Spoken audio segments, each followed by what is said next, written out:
The 3080 Ti is an absolute beast, and it is no surprise to us all that it outperforms the 1080 Ti. In this video, I just want to highlight the performance differences of each card in 3 different games for virtual reality. First, we will take a look at how the cards perform in Half-Life Alyx, a game very well optimized for VR. We will also take a look at No Man's Sky VR, a heavy game and not very well optimized for VR. And last but not least, we are going to take a look at the game Outer Wilds, running it with a VR mod. Let's not waste any more time, let's jump into the first game, Half-Life Alyx, and see how the 1080 Ti performs. So here we are in Half-Life Alyx. I've turned the graphics all the way up. The game uses something called dynamic resolution, which basically means that based on your spec, it automatically sets the super sampling. Although I have to say, adjusting it myself did have an impact on the game. As you can see on the left, we are playing with 210% super sampling. I cannot get a stable 90 FPS there, and this was also the limit that I could set it to for the 1080 Ti. On the right side, I am playing with a 150 super sampling, and as you can see, we've got a stable 90 FPS. But personally, in somewhat heavier situations like fighting, I would set the super sampling rate always to 100%, so I don't have to worry about dips. And for a GTX 1080 Ti, a somewhat older card, damn, it still lives up. So if you want to get into VR and you don't want to pay too much for a GPU, I think the 1080 Ti is the right fit.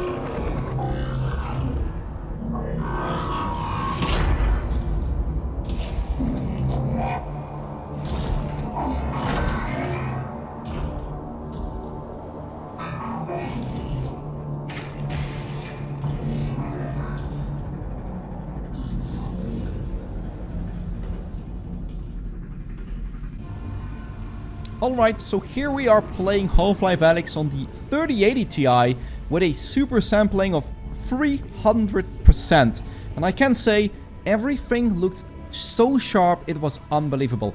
It felt like I was playing a game with glasses on, or that I finally discovered that I needed glasses to play games. Because, damn, like, with the game being so sharp, I just want to play the game all again. I did try to put the super sampling to 400% or like 500%, but that made my computer just too slow and I could not even record gameplay.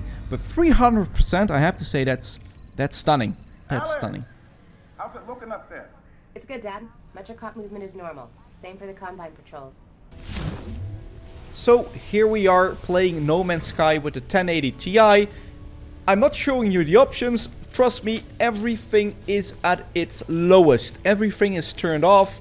And as you can see, I can only hit a stable 90 FPS by setting the super sampling rate to 64% with the 1080 Ti. If I'm playing with a 168% super sampling or even 100, I get FPS all over the place. And remember, this is all with the lowest settings. And as it might seem very okayish on a 2D screen here, playing with 64% super sampling rate, in the headset itself, it is all very blurry. I mean, it's playable, yes, and you can enjoy it, but you have to take the blurriness into account.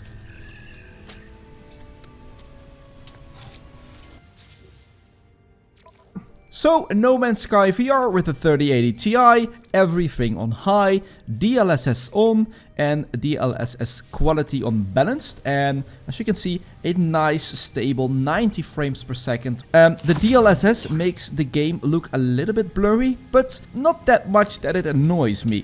I am playing, by the way, on a super sampling rate of 100%. I could crank it a little bit up, but I just wanted to show you the 90 FPS because recording just takes a small hit on the FPS though. But normally I could crank it up just a little bit. Also, if we take a look at the cockpit here, where the quality gets a bit higher, we still hit that 90 FPS, and oh boy, it's so nice. The 3080 Ti really lives up to my expectations here.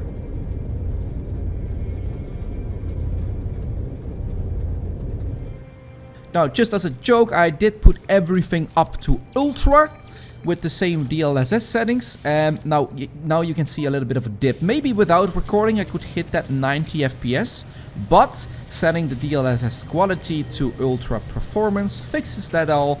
But although you get more blurriness, but you know, you can play ultra with 90 FPS. Great, I would say.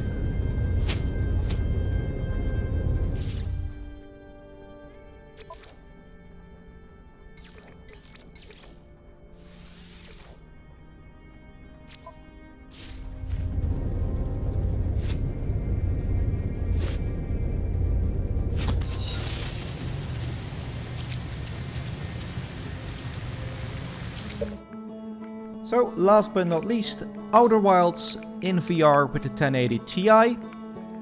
I have to put everything on low to get that 90 FPS. I also have to set the Steam super sampling rate to 80% in order to maintain that 90 FPS. The beginning planet is a little bit heavy on the graphics card, there's a lot of textures, but as soon as you venture out in space, you will see that consistently 90 FPS on your screen, which makes the game very playable. This is, by the way, a game that I would highly suggest playing it in VR. It just brings you to another world mentally.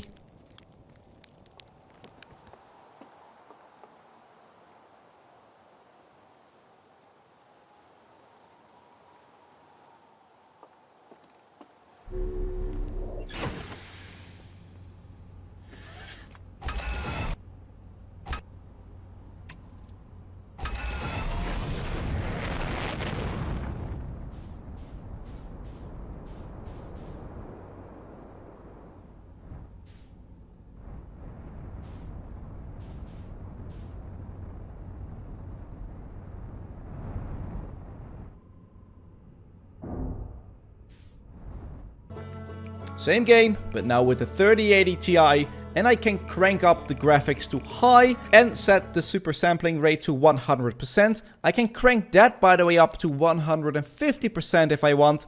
Without recording, I will hit a 90 FPS. The game looks sharp, the game looks great, and I can't wait to really fully immerse myself playing this game all the way through with the 3080 Ti.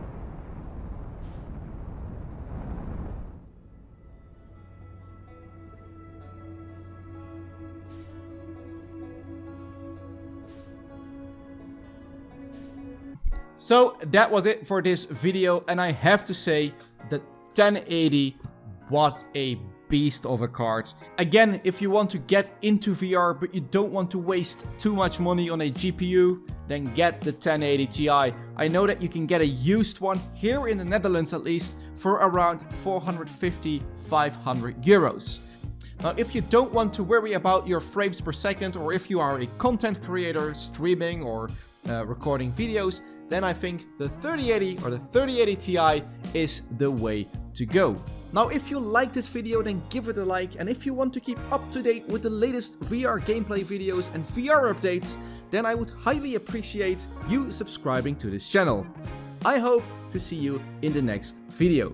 And let me know, by the way, in the comments which video card you have and if you are happy with it or not. Guys, see you later. Ciao, ciao.